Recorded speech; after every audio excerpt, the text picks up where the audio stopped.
Cette troisième vidéo, on va s'intéresser à un nouveau type d'équation différentielle qui ressemble un peu au précédent, celui qu'on a vu dans la vidéo numéro 2. Donc il s'agit de l'équation différentielle dont la forme générale est y' égale a fois y plus b, où a et b sont des constantes réelles. Par exemple, voilà, on peut être amené à résoudre y' égale 2x moins 3 par exemple. A c'est 2. B c'est moins 3. Alors on voit bien que ça ressemble un petit peu à la précédente. La seule chose, c'est qu'on a le plus B en plus. On a dans la partie 2, la vidéo 2, résolu les équations y' égale AY. Et là j'ai AY plus une constante. Alors j'ai commencé à écrire le théorème. Donc le théorème classique, on considère l'équation différentielle y' égale AY plus B, avec A et B qui sont des nombres réels fixés. Je pense que c'est important de dire le mot, qui sont fixés. Et j'ai commencé à écrire l'ensemble des solutions de cette équation différentielle et c'est l'ensemble des fonctions f définies sur grand R par f de x égale. Et là, je me suis arrêté. Parce qu'on va essayer de trouver ici, comment on peut bien exprimer l'ensemble de toutes les solutions de l'équation y' égale AY plus B. Alors au niveau de la méthode, donc je pars directement sur la démonstration. Ça va ressembler un petit peu à ce qui a été fait dans la vidéo numéro 2. Ce qu'il me faut, c'est déjà savoir que c'est pas vide. Donc je vais chercher une solution, au moins de savoir s'il n'y en a pas déjà au moins une. Et il s'avère qu'en fait, il y a une solution constante en fait. Contrairement au cas précédent, cette fois il y a bien une fonction constante qui va être solution de l'équation y' égale AY plus B. Dans le cas précédent, avec A égale 0, il y en avait une, c'est la fonction nulle. Mais là, vous allez voir que quel que soit A et B, on a une fonction constante qui est solution. Alors allons-y, cherchons une solution constante, une fonction grand f de x qui par exemple est égale à grand K, quel que soit x. Alors, à quelles conditions ce genre de fonction peut être solution de l'équation différentielle? Donc il faut que f' de x, pour tout x, soit égal à a fois f de x, mais donc ça a fait a fois k. Bon, je vais l'écrire quand même, pour le traduire correctement. Alors, f' de x, c'est une fonction constante, ça fait 0. A fois f de x, ça fait a fois k, plus b. Ok, ça va nous faire a fois k plus b égale à 0. Donc k égale moins b sur a. Vous allez voir qu'on va retrouver ce moins b sur a dans l'expression et qu'il faudra le retenir, cette solution constante qui est moins b sur a. Ok, donc j'ai déjà une solution.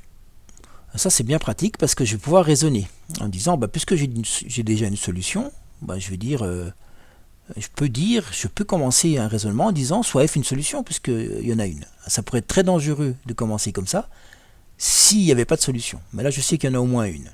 Soit f une solution. Ok. Et comme dans la vidéo numéro 2, je vais prendre une fonction intermédiaire. Je vais poser g de x, quel que soit x dans R, g de x qui est f de x moins cette solution particulière. Alors ça veut dire moins b sur a. Donc f de x plus b sur a si je simplifie. Donc voilà ma fonction g de x.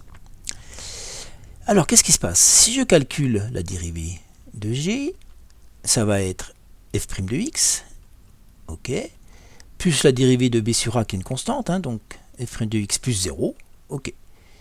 Ça implique que g' de x, c'est f' de x.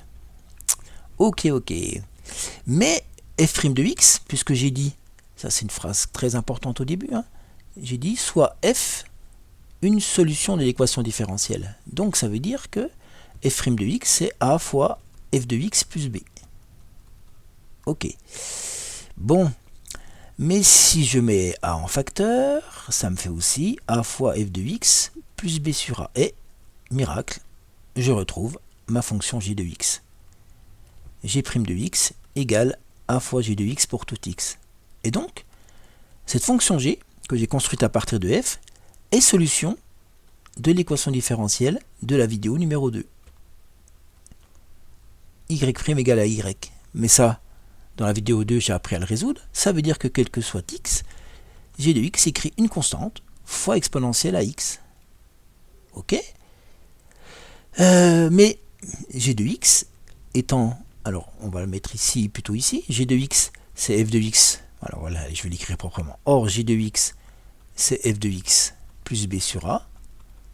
Donc f de x, c'est g de x moins b sur a.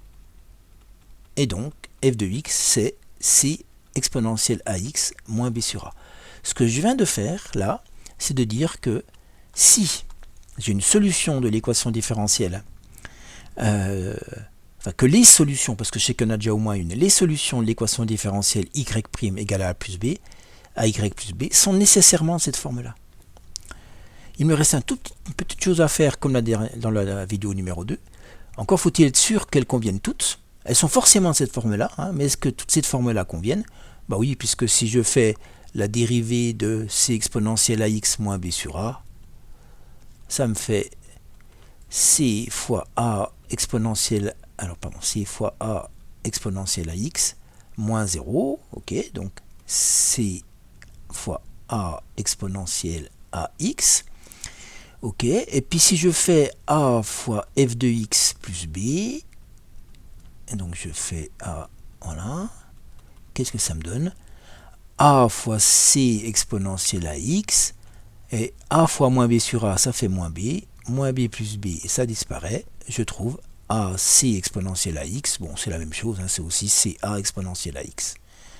Donc, toutes ces fonctions-là sont bien, elles sont nécessairement de cette forme-là, elles conviennent toutes. Donc je peux aller sur mon théorème, l'ensemble des solutions de l'équation différentielle, c'est l'ensemble des fonctions qui s'écrivent. Alors, pardon, je vais mettre, hop,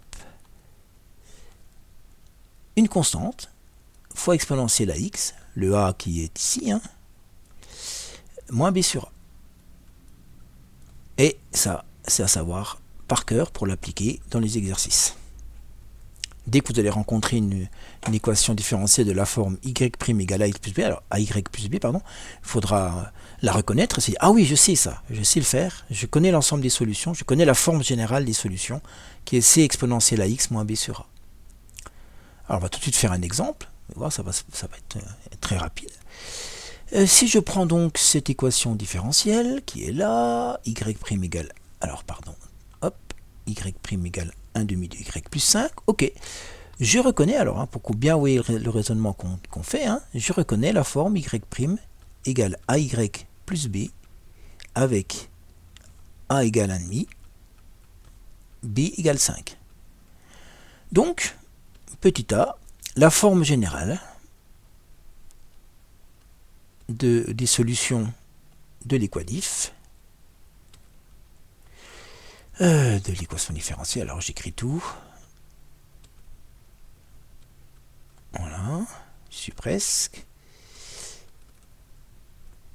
Et d'après le cours, d'après le théorème, donc l'ensemble des fonctions qui s'écrivent c exponentielle ax, mais a c'est 1,5, moins b sur a, moins 5 sur 1,5.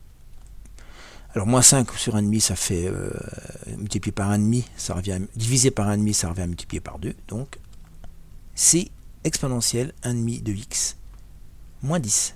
Et voilà, j'ai mon ensemble solution. J'ai ma forme générale des solutions de l'équation différentielle. Voilà. Donc à savoir par cœur, le moins b sur a, et le c exponentielle à x moins b sur a, on l'applique. Hein. Ça pose pas vraiment de problème à appliquer un théorème comme ça, pour peu qu'on le connaisse évidemment par cœur. Ok, alors évidemment, petit b, on va se reconfronter à ce genre de choses. Hein. Il y a une unique solution qui vérifie une condition initiale. Alors là, j'ai pris f de 0 égale 10. Alors si je fais f de 0 égale 10, alors en fait, hein, il y a une unique constante c en fait, qui va permettre d'avoir l'image de 0 qui vaut 10. Hein, c'est ça l'idée. F de 0 égale 6. Alors je pourrais mettre équivalent, mais ça me donne quoi? Bah, f de 0, c'est c exponentielle 1,5 fois 0 moins 10. Ok, qui doit être égal à 10. D'où c fois 1, exponentielle 0, ça fait 1, moins 10 égale 10, d'où c égale 20.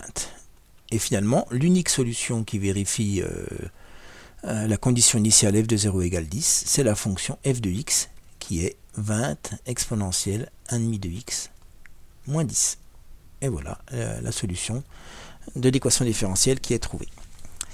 Donc encore une fois, comme tout à l'heure, ce qui est important, c'est cette partie-là qui me semble vraiment importante de bien analyser, c'est de connaître par cœur cette expression, hein, C exponentielle à x moins b sur a, et d'être capable dans les exercices, c'est là que parfois la difficulté se trouve, hein, que vous ayez le réflexe de dire, ah, je tombe sur quelque chose que je connais, une équation y' égale à y plus b, je sais, le théorème du cours me dit que les solutions sont C exponentielle à x moins b sur a. Donc il faut aussi avoir le bon réflexe de dire, je reconnais quelque chose que j'ai étudié dans le cours et j'ai un théorème qui me permet d'agir sur cette équation différentielle. Donc on avait y' égale à y et y' égale à y plus b qui sont les deux types d'équations différentielles qui sont au programme de terminale. Mais vous allez voir dans une 4e vidéo qu'il y a qu'on peut généraliser un petit peu à des équations différentielles à peine plus compliquées. Donc on verra ça dans la dernière vidéo.